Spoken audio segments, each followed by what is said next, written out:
Session के अंदर सभी का वेलकम है।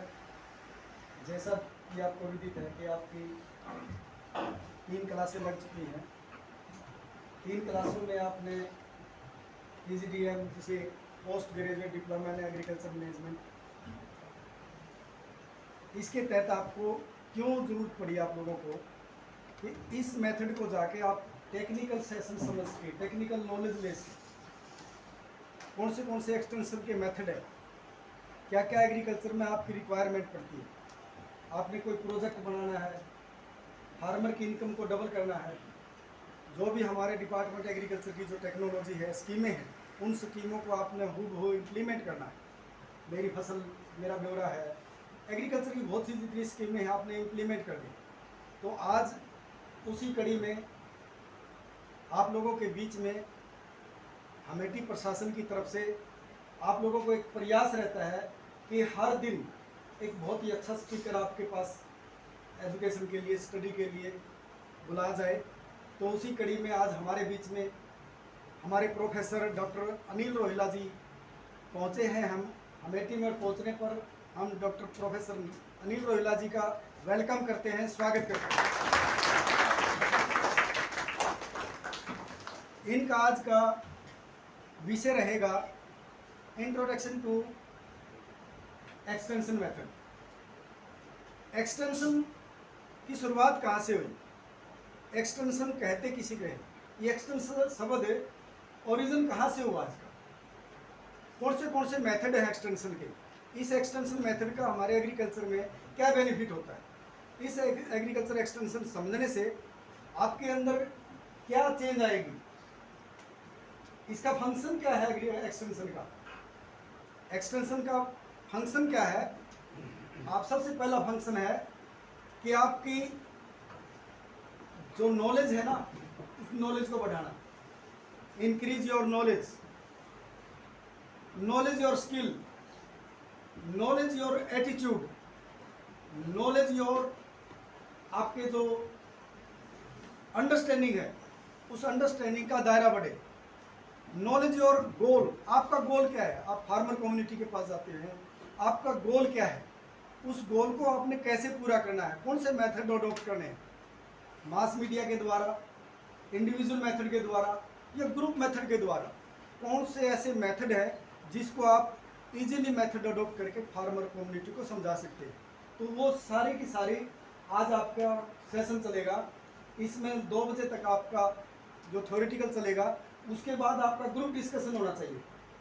कोई छोटी मोटी ग्रुप एक्टिविटी होगी, तो उस ग्रुप एक्टिविटी के द्वारा भी आप एक्सटेंशन मेथड को समझ सकते हैं कि एक्सटेंशन मेथड हमारा क्या है। तो आज आपके बीच में हमारे रोहिला जी रहेंगे। आप लोगों ने क्वेश्चन पुट करना है। जब तक आप क्वेश्चन नहीं पूछोगे आपको अंडरस्टैंडिंग नहीं होगी। वो अंडरस्टैंडिंग करनी है आप लोगों ने, क्वेश्चन पूछने हैं बार बार, ताकि एक बच्चा क्वेश्चन पूछता है तो पूरी क्लास को उसका समझ में आ जाती है कि हाँ इसका मतलब यही है। जो आप पढ़ोगे वो आपको रिटन में याद होगा, पेपर अच्छा होगा आप लोगों का। 70 नंबर का जो पेपर होगा, 30 नंबर की आपकी प्रैक्टिकल होगी। तो आपने बहुत ही अच्छा सा लिखना है, अच्छी सी इसके असाइनमेंट होनी है। असाइनमेंट बनाते समय कम से कम ये ध्यान रखें कि 5000 वर्ड एक असाइनमेंट में हो, ताकि 30 नंबर का वाजिब है। 30 नंबर की उसमें हम 30 नंबर के 30 नंबर ले सकते हैं। जब आपके 5000 वर्ड हो गए, साफ सुथरी असाइनमेंट होगी, तभी हम दे पाएंगे। तो आज हम डॉक्टर रोहिला जी का दोबारा से वेलकम करते हैं। डॉक्टर साहब, ये सभी के सभी हमारे एग्रीकल्चर सुपरवाइज़र हैं, नॉन टेक्निकल हैं। इनको टेक्निकल बनाना है हमें, ताकि ये हमारे फार्मर कम्युनिटी के काम आए। Thank you.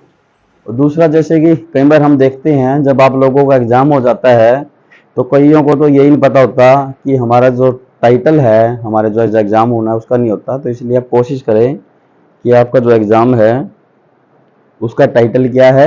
ये कोर्स है जो एग्रीकल्चर एक्सटेंशन मैनेजमेंट 101, और इसका जो टाइटल है इंट्रोडक्शन टू एग्रीकल्चरल एक्सटेंशन। क्योंकि आप लोग PGDM का डिप्लोमा कर रहे हैं। PGDM का डिप्लोमा आप कौन से इंस्टीट्यूट से कर रहे हैं, पता है किसी? हाँ, मैनेज से कर रहे हैं आप लोग। तो किसी को पता है मैनेज की फुल फॉर्म क्या है, एब्रीविएशन क्या है मैनेज का? एनीवन? तो जहाँ भी आप काम कर रहे हैं तो मैंने इसलिए आप लोगों को बताया है कि जो आपका टॉपिक है, जो टाइटल क्या है आपका, तो जो मैनेज की यदि फुल फॉर्म की हम बात करें, national institute of agricultural extension and management, और जो मैनेज है एक ऑटोनोमस इंस्टीट्यूट है, ministry of agriculture and farmers welfare के अंडर में काम करता है डायरेक्ट। और जो मैनेज की जो एस्टेब्लिश हुआ था, जो इसकी स्थापना हुई थी 1986 में हुई थी। तो थोड़ा सा आपको ये भी पता होना चाहिए, जहाँ से आप लोग ये डिप्लोमा कर रहे हैं उसके बारे में थोड़ा सा पता होना चाहिए आपको कि कहाँ पर है और मैनेज कौन सी जगह पर है। हाँ, हैदराबाद के अंदर है। 1986 के अंदर इसकी स्थापना हुई थी। एक ऑटोनोमस इंस्टीट्यूट है ministry of agriculture and farmers welfare के अंडर में। तो यदि हम बात करें, क्योंकि ये जो डिप्लोमा है ये एग्रीकल्चर एक्सटेंशन के बेस पे है, तो आप लोगों को किसी को पता है फादर ऑफ एक्सटेंशन कौन है? आप लोगों के पास स्टडी मटेरियल आ गया है तो आप लिख लीजिए, जो फादर ऑफ एक्सटेंशन है वो जेपी लेगेंसी है। और कई हमारे जो साथी थे, पिछली हमारे 2 वीक से ये चल रहा है कोर्स, तो कई हमारे साथियों ने बोला कि जो जेपी लेगेंसी हैं जी, इनका पूरा क्या नाम है? तो इनका जो पूरा नाम है जिन पॉल लेगेंस, इनका पूरा नाम था। यदि आप जेपी लेगेंसी लिख देंगे दैट इज एनफ। यदि हम बात करें भाई एक्सटेंशन एजुकेशन आ गया, तो यूनिवर्सिटी के अंदर जब एक्सटेंशन आई तो उसके फादर कौन थे? तो उसके फादर जेम्स स्टुअर्ट थे, जो यूनिवर्सिटी एक्सटेंशन की यदि हम बात करें।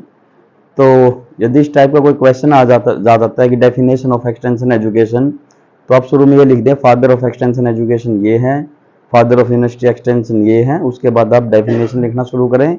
तो जिससे क्या है कि जो आपका स्कोर है उसको भी आप मतलब कि इंक्रीज करने में ये हेल्प करेंगे आपके। यदि हम बात करें, अब आप बोल दो कि भाई ये तो फादर ऑफ एक्सटेंशन एजुकेशन मैंने ब्रैकेट में लिखा है कि वर्ल्ड है और यूनिवर्सिटी एक्सटेंशन एजुकेशन, तो इंडिया के कॉन्टेक्स्ट में यदि हम बात करें तो इंडिया के कॉन्टेक्स्ट में जो फादर ऑफ एक्सटेंशन है प्रोफेसर के.एन. सिंह हैं, और इनका जो पूरा नाम था केदारनाथ सिंह था।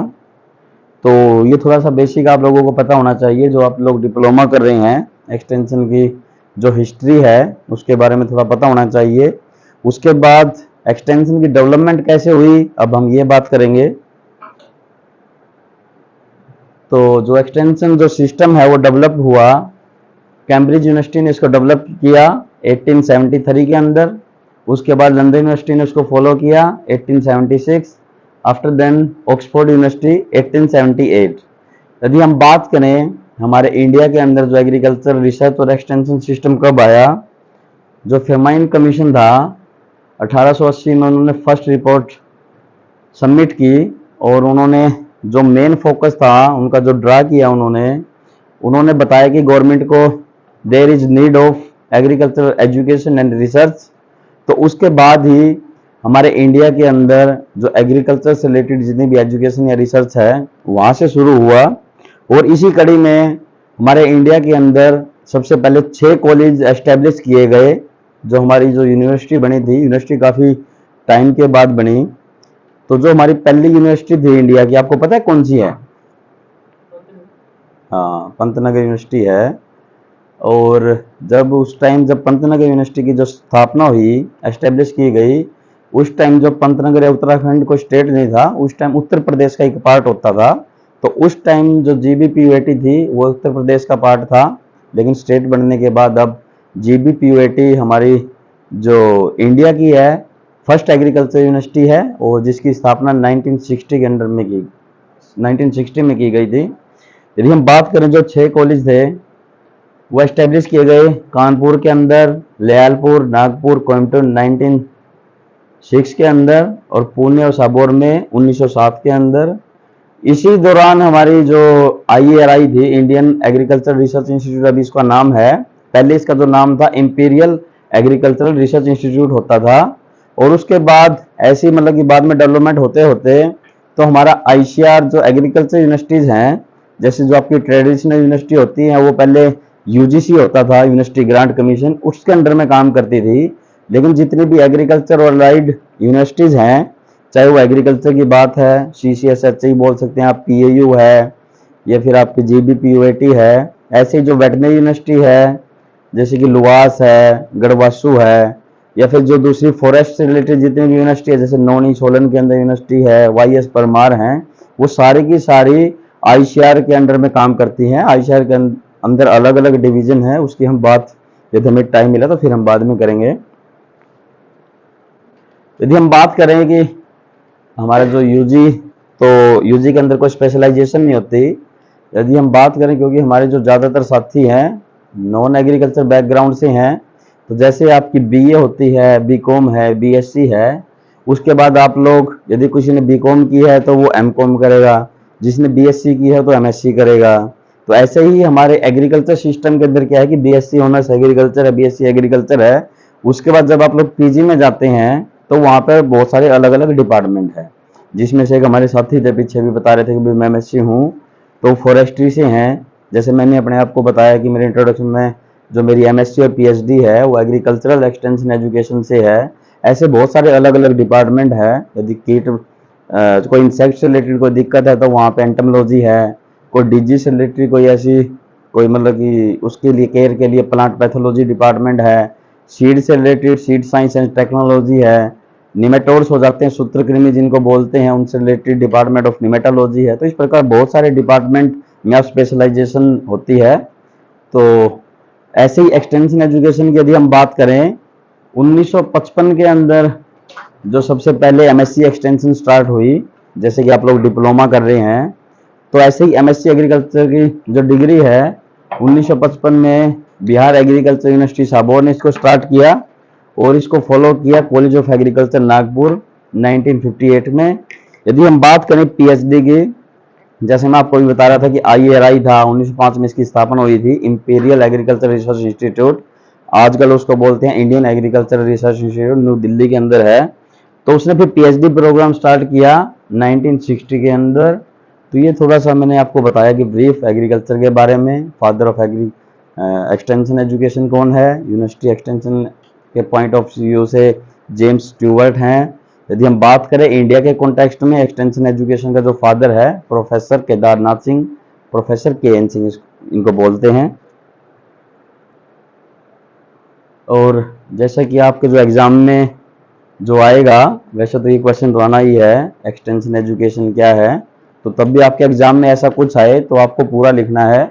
जो एक्सटेंशन है वो लैटिन वर्ड से डिराइव्ड हुआ है और जिसका मीनिंग जो एक्स और आउट से बना है, एक्स और टेंसियो से बना है, जिसका मीनिंग है स्ट्रेचिंग आउट। तो इस प्रकार यदि आप प्रॉपर यदि आपके एग्जाम में लिखेंगे तो जो आप लोगों का जो पर्पज है भाई हाईएस्ट मार्क्स लेना है या जस्ट आपको डिप्लोमा करना है, तो वो आपके मतलब कि मददगार साबित होगा। तो इस प्रकार आप जरूर लिखें कि ये कौन से वर्ड से बना है, एक्स प्लस टेंसियो से बना है, जिसका मतलब स्ट्रेचिंग आउट है। तो एक्सटेंशन है क्या? What is extension? हाँ हाँ बताओ। यदि आपके मन में कुछ आ रहा है ना, यहाँ पे हम आप लोगों को असेस नहीं कर रहे हैं। यदि आप लोगों से कुछ गलती होती है तो कैसे हम उसको सुधार कर सकते हैं, इसलिए हम यहाँ पर आए हैं। थोड़ा सा क्या है कि आपको, क्योंकि यदि आप लोग जब पढ़ेंगे, क्योंकि जो हमारे एग्रीकल्चर बैकग्राउंड से उनको थोड़ा सा नॉलेज रहती है, इससे क्या है कि मेन पर्पज यहाँ पे PGDM की क्लास लगाना ये था कि थोड़ा सा गो थ्रू आप लोग हो जाएं आपके जो कोर्स है। इसलिए हम आप लोगों से ये थोड़ा सा इतना डीपली डिस्कस करते हैं। तो जो एक्सटेंशन है, एक्सटेंशन इज एजुकेशन। एक्सटेंशन क्या है? Extension is education. तो बात ये आगे भी एक्सटेंशन की, तो हमें पता लगे कि एजुकेशन है, तो एजुकेशन क्या है? What is education? कोई बताएगा कुछ आइडिया आपको एजुकेशन? क्योंकि हम बोलते हैं भाई एजुकेशन है, एजुकेटेड होना चाहिए, एजुकेशन इज वेरी इंपॉर्टेंट। तो एजुकेशन क्या है? हाँ बिल्कुल सही बताया कि जो एजुकेशन है कि लर्निंग प्रोसेस है, और ये जो क्या है कि लर्निंग है ना, एक कंटिन्यूस प्रोसेस है। ये मान लो आप लोगों ने आज कुछ सीख ली, कल को कुछ नई चीज़ आ गई तो नई चीज़ सीखेंगे आप, उसके बाद परसों को उसके अंदर कुछ ना कुछ नया, कोई ना कोई नई प्रैक्टिस आ गई, नई रिकमेंडेशन आ गई, फिर आपको सीखनी पड़ेगी। और यदि आप लोग सीखेंगे तभी तो आप लोग आगे फील्ड के अंदर उसको डिसेमिनेट करेंगे। तो इसलिए लर्निंग है, बिल्कुल आपने सही बताया। और क्या है एजुकेशन? नॉलेज गेन करने का एक अच्छा रास्ता है। और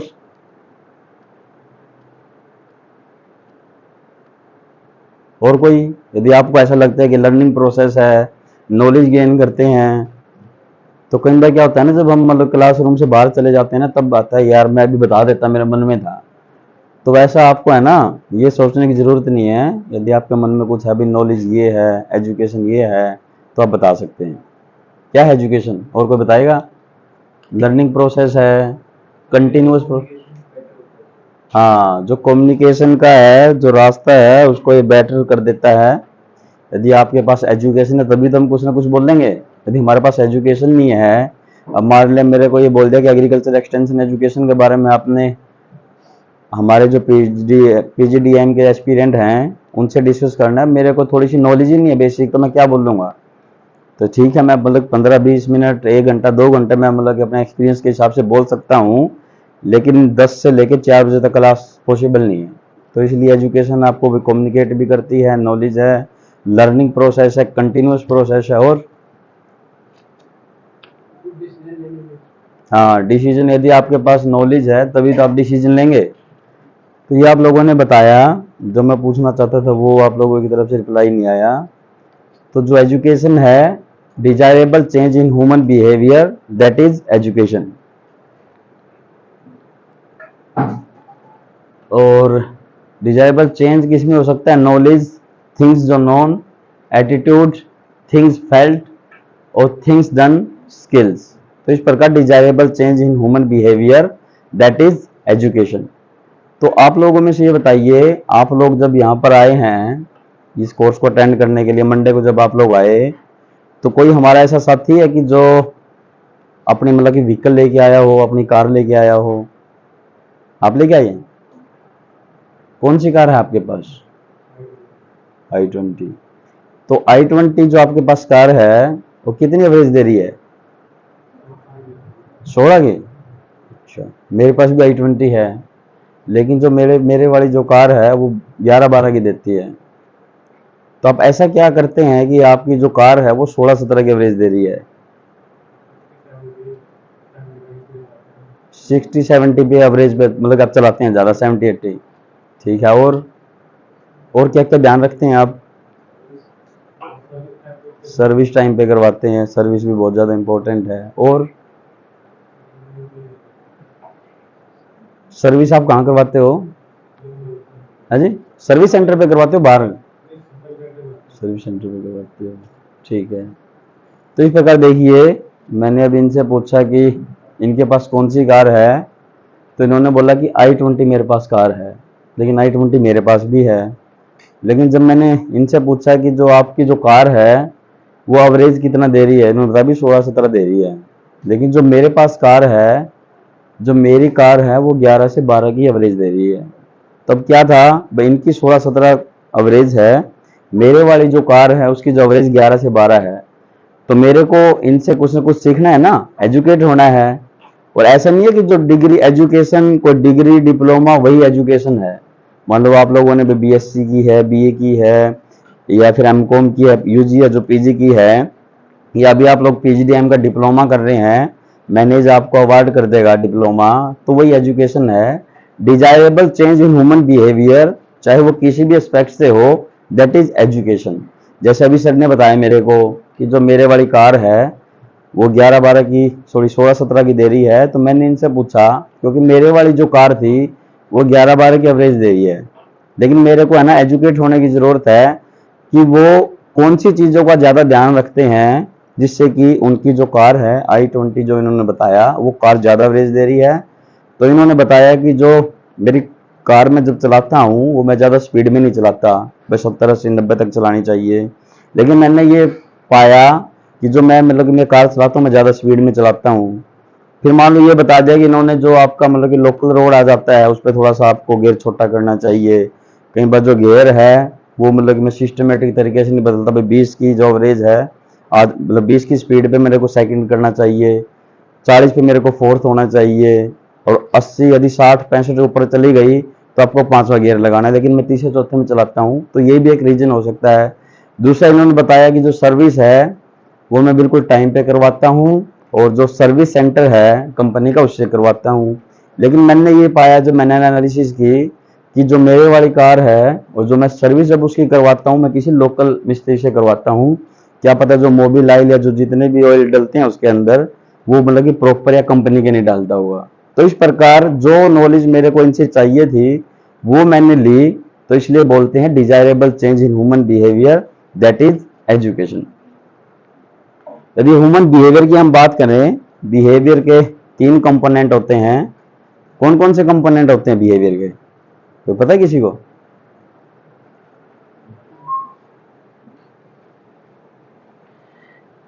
नॉलेज, स्किल और एटीट्यूड। तो आप लोगों को इतना एक्सपीरियंस हो गया है कि बिहेवियर 3 है।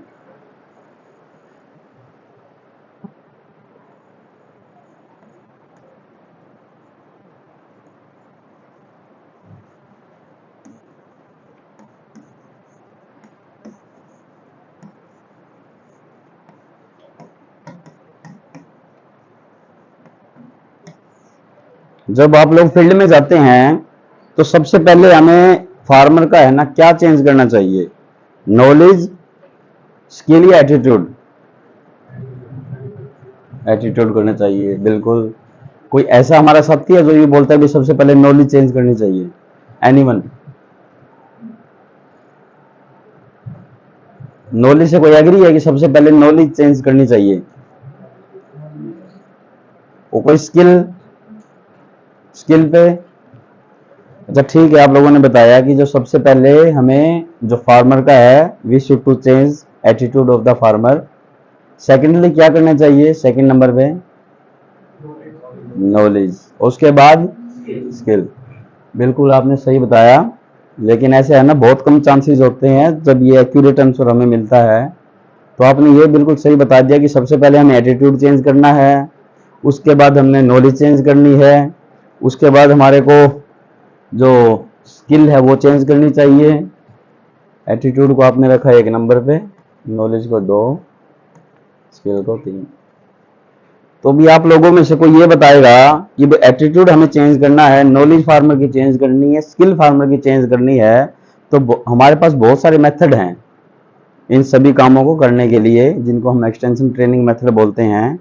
तो एटीट्यूड के लिए सबसे बेस्ट मेथड कौन सा है? एटीट्यूड आपको फार्मर का चेंज करना है, तो उसमें आप एटीट्यूड चेंज कैसे करोगे?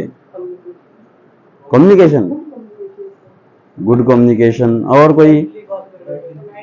हाँ जी, पोलाइटली बात करना, ये तो हाँ। और कोई हमारा साथी? ये पीछे वाले भी बोलो।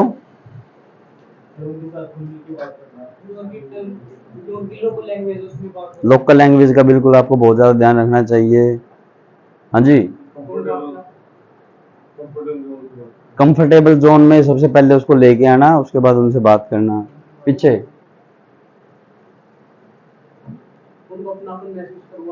हाँ, वी फीलिंग सबसे पहले। यदि वी फीलिंग फार्मर के अंदर आ जाएगी तभी वो आपकी बात सुनेगा। और सबसे पहला आपको काम ही ये करना चाहिए कि पहले तो ऐसे उसको लगना चाहिए फार्मर को कि जो हमारे एग्रीकल्चर सुपरवाइजर आए हैं या आप लोगों के जो भी आप लोग स्टाफ में जाते हैं कि ये हमारा ही आदमी है। तो इस चीज़ का ध्यान रखना। और जैसा कि आप लोग शायद कम जानते होंगे, जब हमारे महात्मा गांधी जी थे, महात्मा गांधी जी बेसिकली क्या करते थे, कहाँ कहाँ से आए थे, पता है किसी को? साउथ अफ्रीका से आए थे। वहां पर क्या करते थे? लो वकालत करते थे। लेकिन जब उनको फील हुआ कि भाई हमारे जो स्वतंत्रता की ज़रूरत है, हमारा देश गुलाम है, तो उन्होंने ये ठान लिया कि मेरे को कुछ न कुछ कंट्रीब्यूशन देना है, कुछ न कुछ कंट्रीब्यूट करना है देश की आज़ादी के अंदर। और ऐसा थोड़ी है कि जो वो वकालत साउथ अफ्रीका में करते थे वहां पे भी धोती कुर्ता पहनते होंगे, ऐसा पॉसिबल है? हाँ। तो क्या था, जब लोग वो वहां पे उतरे, जब इंडिया के अंदर आए, तो उन्होंने जो पुरानी फोटो नहीं है मेरे पास, यदि होगी तो मैं दिखाऊंगा आपको, कि जैसे ही वो एयरपोर्ट पे आए या इंडिया के अंदर जब वो आए तो उन्हें धोती कुर्ता क्यों पहना? धोती कुर्ता इसलिए पहना कि वी फीलिंग आए। हाँ, जो हमारे देश के जितने भी लोग हैं, मोहल्ले में उनको कोई मैसेज दूं या उनको मोटिवेट करूं, जिससे कि उनको ये लगे कि भाई हमारे बीच का ही आदमी है। यदि कोई पैंट कोट डाल के, शूट डाल के आ जाता है तो उस पर विश्वास करते या नहीं करते? नहीं करते ना। तो इसलिए ये भी एक मोटिवेशन का काम करता है। जैसे सर ने बताया, इधर से बताया कि सबसे पहले वी फीलिंग कंफर्ट जोन में लेके आना बहुत ज़रूरी है। जो भी आपका क्लाइंट है या स्टेक होल्डर है या फार्मर है, उसके बाद ही वो आपकी बात सुनेगा। ये बिल्कुल आपने सही बता दिया। तो कम्युनिकेशन बहुत ज़्यादा ज़रूरी है, क्योंकि कई बार क्या होता है कि जो मैसेज हम देना चाहते हैं, जिस पर्पज़ के लिए हम ट्रेनिंग करते हैं, जिस पर्पज़ के लिए आप लोग गैदरिंग करते हैं, वो मैसेज ही नहीं हम दे पाते। या कई बार ऐसा होता है हम बहुत सारी बातें कर लेते हैं, लेकिन जो हमने मैसेज देना होता है वो बिल्कुल लास्ट में देते हैं। तो ऐसा नहीं होना चाहिए।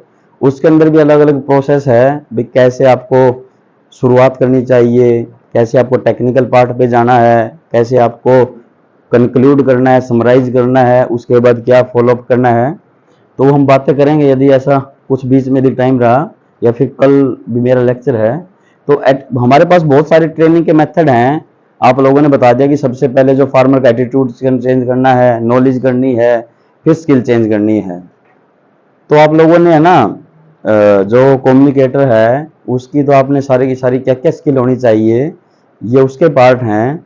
जैसे कि आप लोग जब नॉलेज चेंज करते हैं फार्मर की, तो ट्रेनिंग में क्या देते हो? ट्रेनिंग में लेक्चर देते हो ना। हाँ, तो यदि आपको फार्मर की यदि नॉलेज चेंज करनी है, तो उसके लिए सबसे जो बेस्ट मेथड है वो कौन सा है? लेक्चर।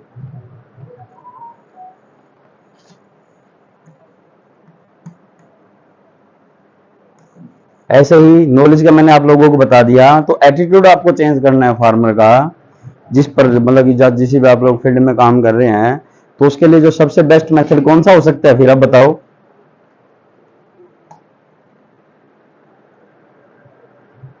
तो एटीट्यूड यदि आपको चेंज करना है आपके क्लाइंट का, तो सबसे जो बेस्ट मेथड है दैट इज एक्सपोजर विजिट।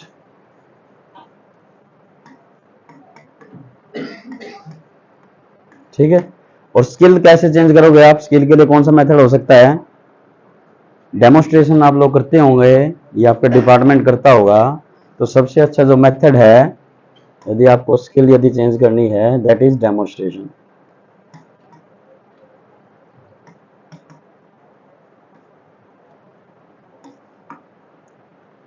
ठीक है। और तो बात आ जाती है कि हमारे पास बहुत सारे ट्रेनिंग मेथड है, लेकिन जो मैंने डिस्कस आप लोगों से किया वो मैंने आपको बता दिया कि एक्सपोजर विजिट करवाओ आप। स्किल के लिए हमने आप लोगों को सुजेस्ट कर दिया कि आप डेमोस्ट्रेशन करवाएं। नॉलेज के लिए मैंने आपको बता दिया कि लेक्चर करो। तो ऐसा नहीं है कि यदि आप लोग एक्सपोजर विजिट करवाते हैं तो एक्सपोजर विजिट से जो उसकी स्किल या नॉलेज चेंज नहीं होती, लेकिन जो सबसे ज़्यादा चेंज होती है एक्सपोजर विजिट से, वो एटीट्यूड चेंज होता है। उसके साथ साथ उसकी नॉलेज भी और स्किल भी चेंज होती है। यदि नॉलेज यदि आप लेक्चर करवा रहे हैं, उससे ये नहीं कि उसका स्किल और एटीट्यूड चेंज नहीं होता, स्किल और एटीट्यूड भी चेंज होता है। तो सबसे ज़्यादा जो मतलब कि चेंज होता है वो एटीट्यूड में एक्सपोजर विजिट, स्किल में डेमोस्ट्रेशन और नॉलेज में लेक्चर होता है। ये सबसे ज़्यादा इफेक्टिव मेथड है। बाकी दूसरे मेथड भी आप यूज कर सकते हैं। दूसरी बात, जब भी आप लोग को ट्रेनिंग ऑर्गेनाइज करते हैं, डेमोस्ट्रेशन करते हैं, तो एक से ज़्यादा ट्रेनिंग मेथड आप ज़रूर अडॉप्ट करें। ऐसा नहीं है कि हमेशा सिर्फ लेक्चर लेक्चर रख दें। उसके साथ यदि पॉसिबल है तो डेमोस्ट्रेशन रख सकते हैं। यदि आपके पास पॉसिबल है तो ग्रुप डिस्कशन रख सकते हैं।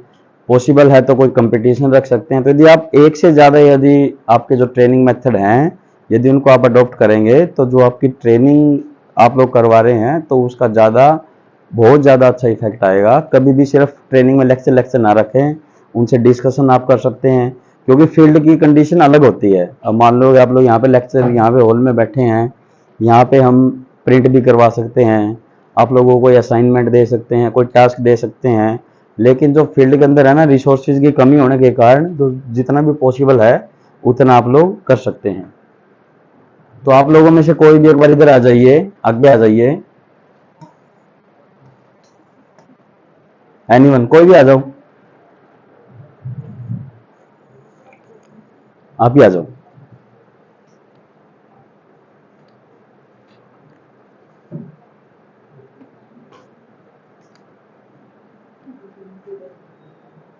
आप हेयर ऑयल कौन सा लगाते हैं? हाँ। तो अब मैंने इनसे पूछा है कि भाई आप हेयर ऑयल कौन सा लगाते हैं, इन्होंने बताया कि सरसों का लगाते हैं। तो सरसों का आप तेल है ना बालों में क्यों लगाते हो? हाँ, और चमक रहती है। हाँ, तो मैंने इनसे पूछा जब आप हेयर ऑयल लगाते हैं तो क्यों लगाते हैं, तो इन्होंने बताया कि इससे भी चमक रहती है और काले रहते हैं। ठीक है, तो मान लो कि ये आपके पास तेल है, तेल की डिब्बी है, एक बार लीजिए इसको, तो आप कैसे लगाते हो? हाँ खोलो। हाँ, पहले इन्होंने खोल लिया, देखिए बोतल है इनके पास, उसके बाद कितना डालते हो? मतलब कि थोड़ा आइडिया तो पाँच पाँच सात आठ बूंद जितनी भी है। हाँ, डालने के बाद फिर दोनों हाथों से कर और फिर हाँ। तब आप लोग देखिए, हमने आप लोगों को बताया कि एटीट्यूड और जो आपकी नॉलेज और स्किल, तो मैंने सर से पूछा कि भाई आप है ना बालों में तेल क्यों लगाते हो? इन्होंने बोला कि चमक रहती है। तो चमक क्या है? एटीट्यूड।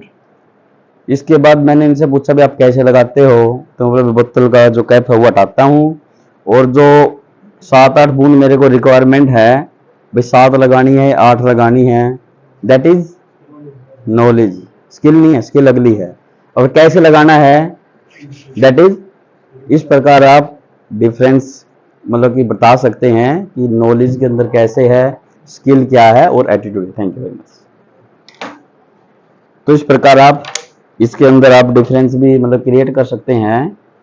तो यदि मैं आप लोगों से पूछूं कि जो प्रोटीन के जो सोर्सेज हैं हमारे पास, वो कौन कौन से प्रोटीन हमें किस किस चीज से मिलता है? पल्सी से मिलता है, एग से मिलता है, सोयाबीन से, मिल्क से मिलता है। हाँ जी, आप लोग भी कंट्रीब्यूट करो। हाँ, तो आप लोगों ने देखिए, मैंने आप लोगों से पूछा कि जो प्रोटीन का सोर्स है वो क्या है। आप लोगों ने बता दिया भी दालें हैं, सोयाबीन है, एग है और दूध है। तो इस प्रकार बहुत सारे सोर्सेज हैं। यदि हम बात करें जो सबसे ज्यादा प्रोटीन किस में होता है? सोयाबीन में होता है। तो हमने आप लोगों से पहले पूछा कि जो सोयाबीन के जो सोर्सेज हैं वो आपने बता दिया कि बहुत सारे हैं, मिल्क है, सोयाबीन है, आपका एग है। लेकिन जब हमने आप लोगों से बात की जो सबसे ज्यादा जो प्रोटीन है वो किसके अंदर होता है, तो आप लोगों ने बताया कि सोयाबीन में होता है। तो ऐसा तो नहीं है कि भाई सोयाबीन में प्रोटीन होगा कि दूध में खत्म हो गया, दूध में भी रहेगा, पल्सीज में भी रहेगा। ऐसे ही यदि आप भाई एक्सपोजर विजिट है, भाई एक्सपोजर विजिट को हमने बता दिया कि सबसे ज्यादा इफेक्टिव ये है। तो एक्सपोजर विजिट है, जैसे सोयाबीन है ना, सोयाबीन में सबसे ज्यादा प्रोटीन है, तो दूध के अंदर भी है, आपकी दालों के अंदर भी है। तो ऐसे ही एटीट्यूड चेंज करने के लिए एक्सपोजर विजिट तो बेस्ट है। एक्सपोजर विजिट से एटीट्यूड तो चेंज होगा ही होगा, साथ में नॉलेज भी होगी और स्किल भी होगी। डेमोस्ट्रेशन से नॉलेज भी होगी, एटीट्यूड भी होगी। इस प्रकार क्या है कि मतलब कि सारी चीजों में है ना कुछ इंक्रीज जरूर होगा, लेकिन जो सबसे ज्यादा इफेक्टिव रहेगी वो मैंने आप लोगों को बता दिया। तो इस प्रकार जब भी आप लोगों को मौका मिले तो सबसे पहले आप फार्मर का एटीट्यूड चेंज करें, फिर नॉलेज करें, फिर स्किल करें। तो आप लोगों ने ये भी फील किया होगा कि जो इंटर स्टेट है, इंटर स्टेट जो विजिट करते हैं फार्मर, तो इनका मेन रीजन क्या है? इनका मेन रीजन यही है, गवर्नमेंट ने ये फील किया है कि जो फार्मर का एटीट्यूड कब चेंज होगा, जब वो किसी दूसरी स्टेट में जाएगा या दूसरे अपने डिस्ट्रिक्ट में जाएगा, या मतलब कि साथ वाला गांव है उसके पड़ोस में जाएगा, तभी तो उसका एटीट्यूड चेंज होगा ना। तभी उसी पर्पज को देखते हुए, उसी चीज को ध्यान में रखते हुए एक्सपोजर विजिट के लिए प्रोविजन किया गया है फार्मर्स के लिए कि जो भी एडीओ है या जो कंसर्न अधिकारी है उसकी ड्यूटी लगाई जाती है। फिर फार्मर का 20 से 25 लोगों का एक ग्रुप बना के उसको एक्सपोजर विजिट में इसलिए लेके जाया जाता है कि जिससे कि पहले उसका एटीट्यूड चेंज हो। नॉलेज हम बहुत ज़्यादा चेंज कर रहे हैं, फार्मर की लेक्चर देते हैं, बहुत सारे हमारे पास फॉर्म है चेंज करने के लिए। और स्किल के लिए जो डेमोस्ट्रेशन है, जो फार्मर फील्ड स्कूल की हम बात करेंगे लंच के बाद, इसी पर्पज के लिए बनाया गया है। तो इसी प्रकार आप एटीट्यूड नॉलेज स्किल में आपको डिफरेंस पता लग गया। तो मैं भी आप लोगों को फोटो दिखाऊंगा 2-3, उसके बेस पे आपने बताना है कि इसमें एटीट्यूड नॉलेज स्किल क्या है। ठीक है?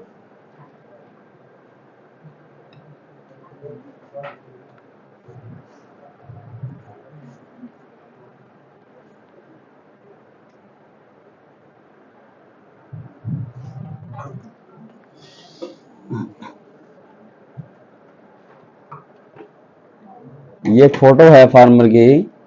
इसमें आपने एटीट्यूड नॉलेज स्किल का जो मैंने अभी इनको बुला के आप लोगों को प्रैक्टिकल भी करवाया और आप लोगों को बताया भी, तो इसमें आपने एटीट्यूड नॉलेज और स्किल तीनों को कैसे आप इसको बताएंगे, कैसे डिफरेंस क्रिएट कर सकते हैं। यस, जो इन्होंने बताया कि भाई जो हाथ में देखिए आप, भाई कितनी अमाउंट यूरिया की जो फर्टिलाइजर की हाथ में लेनी है, दैट इज नॉलेज। हाँ जी, और हाँ, कैसे वो डिस्ट्रीब्यूट करना, मान लो कि लाइन में चल रहा है कि वो कितना एरिया कवर कर रहा है और कैसे उसको मतलब कि ब्रॉडकास्ट करना है, दैट इज स्किल। और एटीट्यूड रहेगा फिर, सबसे पहले तो एटीट्यूड बताना था आपने।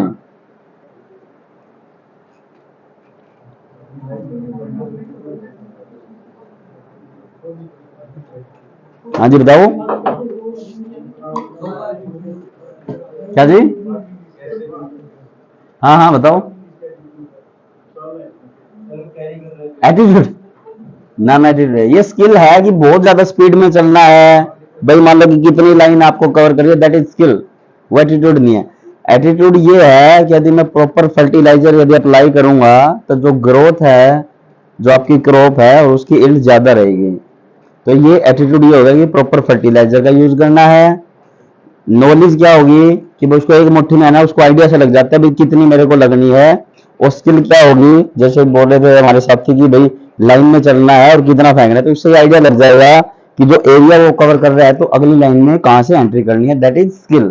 तो इस प्रकार एटीट्यूड नॉलेज स्किल को आप डिफरेंस बता सकते हैं। ये देखिए, इसके अंदर बताइए।